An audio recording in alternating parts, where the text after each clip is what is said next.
Sementara untuk agen yang dikirim melaksanakan misi pembunuhan, sampai saat ini masih belum ditemukan dan bisa ditebak siapa orangnya. Ya, dialah Jason Bourne, di mana untuk mencegah Amerika perang dengan negara lain, Hasur akan mengkambing hitamkan Jason sebagai dalang di balik rencana pembunuhan, yang seolah-olah tidak terhubung dengan petinggi Amerika.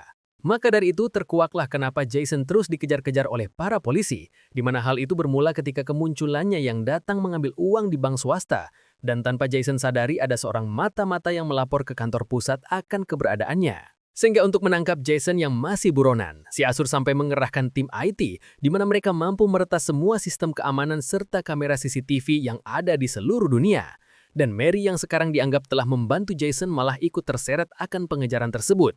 Hingga di sana Asur meminta kepada pembunuh bayaran untuk segera menghabisi mereka.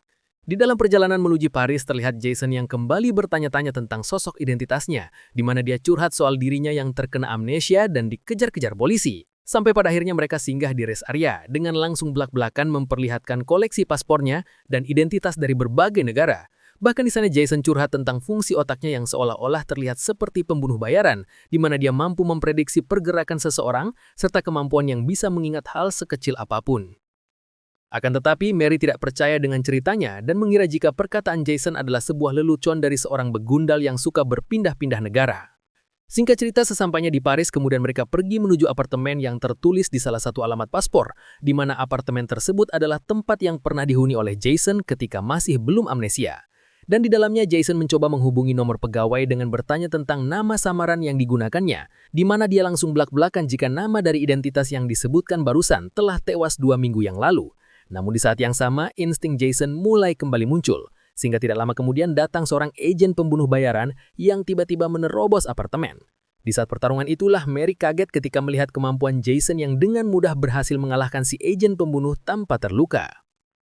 Akan tetapi yang membuat dia panik adalah saat melihat paspor dirinya dan Jason yang telah menjadi buronan internasional.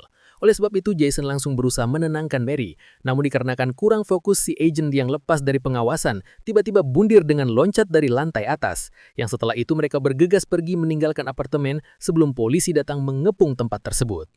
Setibanya di luar, Jason bergegas menaruh tas yang berisi uang di salah satu loker kereta api, yang entah maksud serta tujuannya apa, tapi yang jelas dia akan kembali mengambil tas tersebut setelah berhasil kabur dari kejaran para polisi. Di saat yang sama dikarenakan tak ingin Mary terlibat, kemudian di sana Jason memintanya agar menyerahkan diri kepada pihak kepolisian dengan mengarang cerita tentang Mary yang diancam untuk mengantar Jason ke Paris. You gotta go to the cops right now. You gotta go before this gets any worse.